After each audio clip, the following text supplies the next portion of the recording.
The girl had just transmigrated over when the emperor ordered the execution of her whole family. The girl realized that she had actually transmigrated into the empress, who had the most tragic death in history. Looking at the handsome emperor in front of her, she laughed at his fate of dying 3 years later, with his skull made into a wine cup and displayed in a museum. Shocked, the emperor turned around, realizing that he could actually hear the thoughts of the girl in front of him, who had possessed the body of the original empress and was from the future. Just then, a system appeared.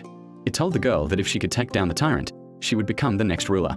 Her first mission turned out to be saving her family for 30 points. But if she fails with minus 200 points, she'll die. She asked the man to let her return to her family as she only had 3 days left with him. But in her mind, already thinking of how to escape the capital and return later when the emperor died just to admire his skull.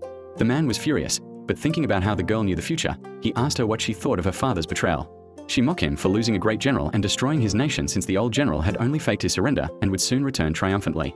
But after finding his whole family executed, he would die on the spot. Hearing this, the man was left stunned. He pretended to consider the empress's suggestion and ordered the execution to be stopped.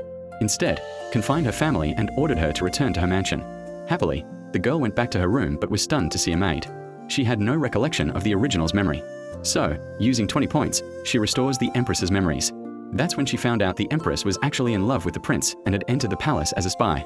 That prince had actually become the emperor after the tyrant's death, so maybe he was the one behind both her family's downfall and the tyrant's end. Unexpectedly, the tyrant was passing by her room and heard everything.